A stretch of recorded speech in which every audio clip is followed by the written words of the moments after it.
So ayun na nga mga buddy, ano, kaya ako natanggal tong ignition switch ng motor ko, Honda RS 150 Fi. Kaya ako natanggal yan, ignition switch, kasi papalitan ko ng bago. Nahirapan ako, tanggal ko muna tong ano nyo, yung kinakabitan ng ano, ignition switch. Dito yung nakalagay eh. Tapos ang ginawa ko, itong brake lever nya, yung dalawa, tinanggal ko yung doon sa ano, yung sa brake lever ko, tinanggal ko yung starter ko, yung throttle ko, tsaka itong signal light ko, yung busina, tsaka yung clutch ko, na nandito nakakabit yung mga yun eh. Balik tinanggal ko na to kasi anong nangyari, ang hirap tanggalin ito. Tsaka susubukan ko rin na palitan ng bagong handle lever. Yan, papalitan ko ng bago.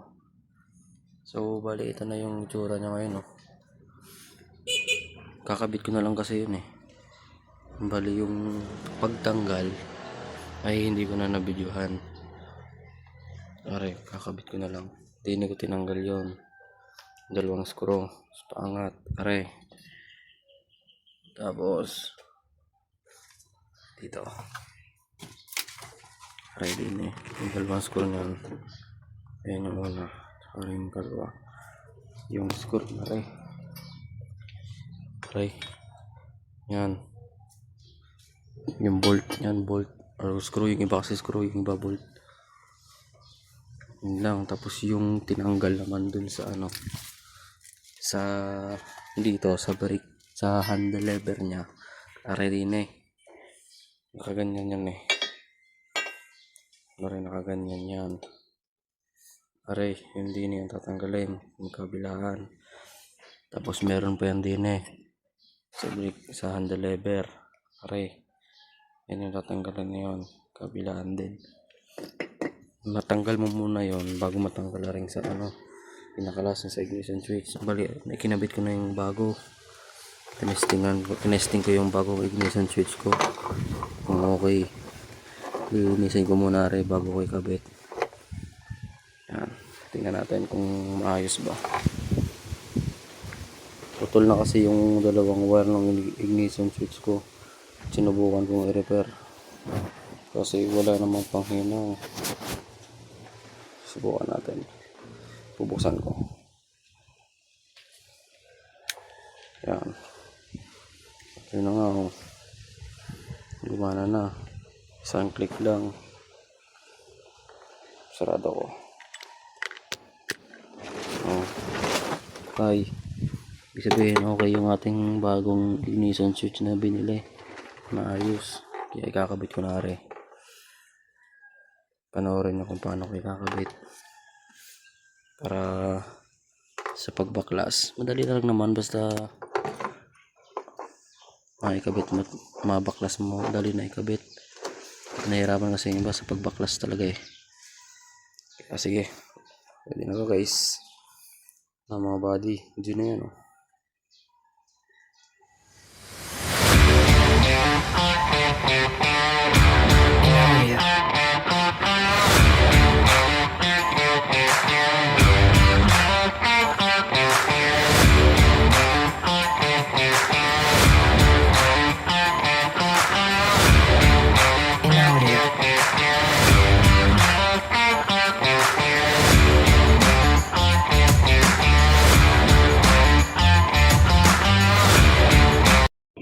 Balik kakabitan na nga natin mga body yung ano, ignition switch natin dito. Kabit natin yan. Tapos pag nakabit pala natin yan, hindi gaya itong dalawang ano na to, butas, ito tsaka ito, yan yung ano, connect yan. Kakabitan ng screw bolt natin. Kakabitan ng bolt natin yan. Balik kakabit ko muna, tapos lalagyan muna natin na lang isang dito para bumaba agad. So kakabit muna natin.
Ano yung nilagay mo doon? Uy, langis. Hmm.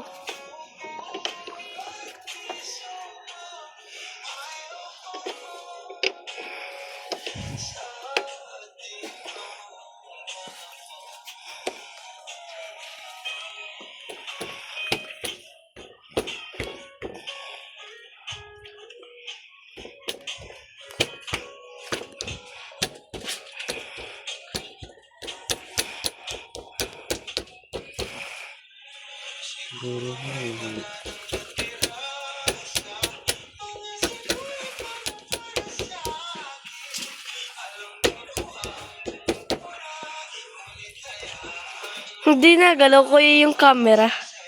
Habang nanginginig kunyari ako. Nakapokus yan eh. Nakapokus na yan. Parang focus. Hmm.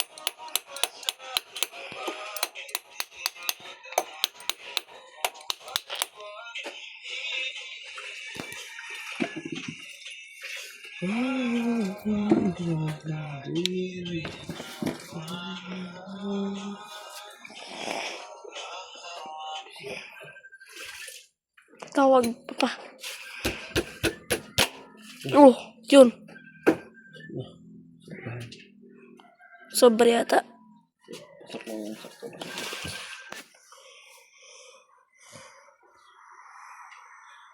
Guys. Bili yan ng ano. Nakabit na natin yan mga buddy.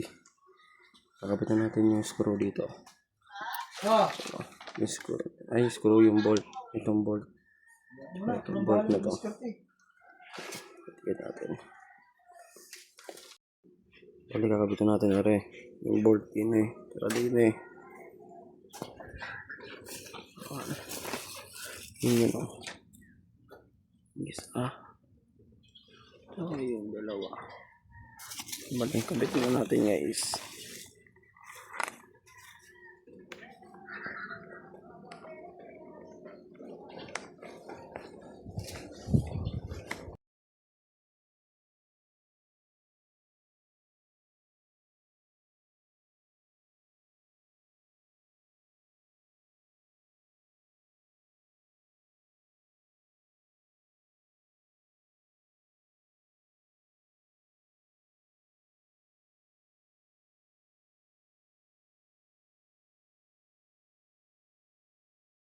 Bali okay na nga mga buddy ano. Nakabit ko na oh. Nakabit ko na yung dalawa. Tapos tinan nyo. Hindi na. Okay na. Nakabit ko na yan. Ayan. Okay na. Bali ang susunod naman mga buddy. Lalagay ko na itong dalawang bolt na to. Dito. Sa lock niya. Saka dito sa kabila. Yan. Saka dyan. Kabilaan mga buddy.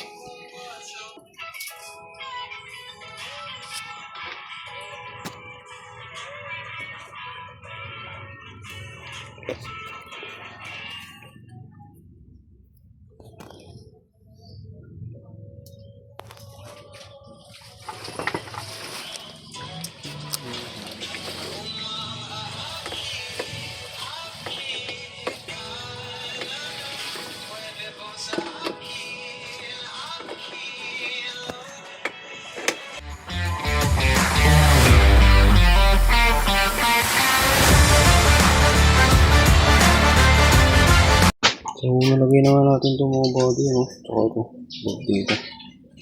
Bali, isasunod na natin yung hand lever niya. Okay. Ayun na nga mga body, no? Nakapitan natin yung ating hand lever. Tapos nakapit na rin natin itong mga body, yung lock dito. Nakapit na rin natin yung mga body.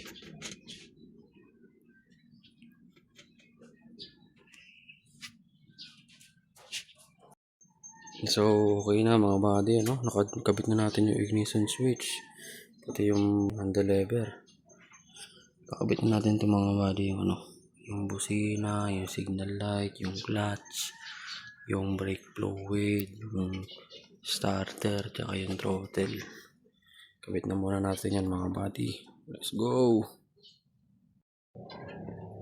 So mga buddy, ayos na nga, no? Nakabit na natin yung ating clutching, yung ating side, busina, light, high and low beam, tapos yung starter, tsaka yung throttle, yung brake fluid. Bali, ang susunod na gagawin natin mga buddy ay ikakabit na natin tong headlight mga buddy. Kabit natin yung headlight dun sa may itong dalawa na to, yung signal light niya, tsaka ito sa headlight, sa low and high beam niya, tapos itong dito aray, tapos yung sa signal light niya dito, tapos ito namang ignition switch natin mga buddy, yung bago nating ignition switch na kinabit. Dito natin lalagay yan sa yan. Kukunik na natin yan mga buddy dito para matestingan na ulit natin mamaya. Didikit ko na yan dyan mamaya. Tapos dito yung ating high and low beam. Tapos dito yung ating side signal light. Ito naman yung ating ignition switch. Kakabit na natin yung mga body. Let's go para matestingan na.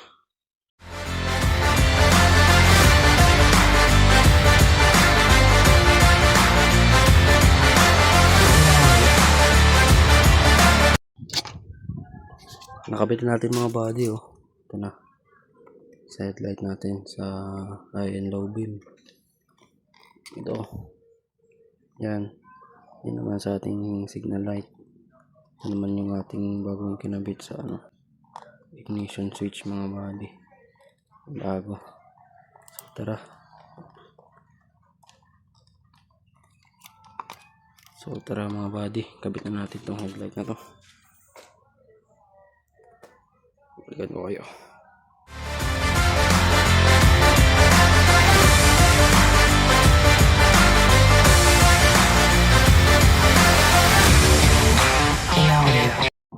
Yan na mga buddy, okay na. Nakikabit ko na yung headlight ko. Ito na yung bago nating ignition switch mga buddy. Tapos ito na yung brake lever, ay yung handle lever pala. Nakikabit na natin yan. Okay na to, goods na to mga buddy. Testingan na natin. Kabit na rin natin ito mga buddy, yung inner tube na ito mga buddy. Yung lock niya mga buddy.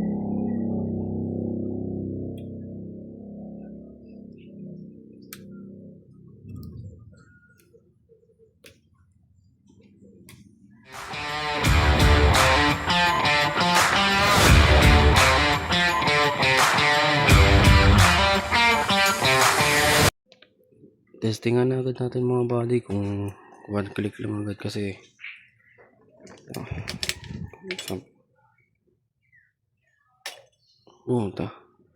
goods na goods mga buddy, walang problema.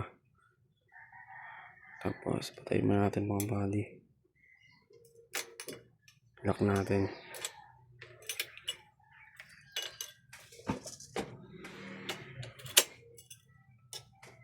Lock na mga body, oh. Ayos mga body. Job well done mga body.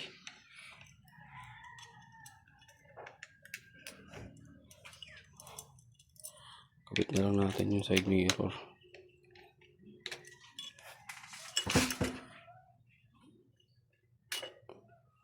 Clutch. Brake.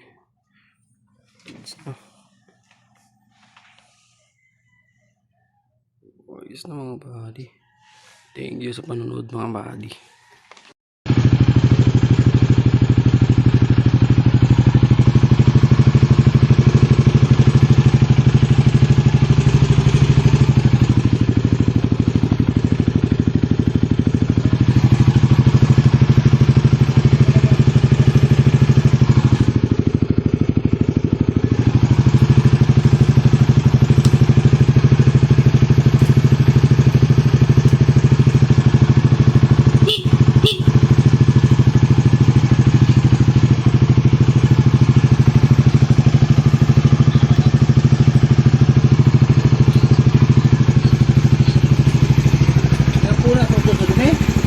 Hindi.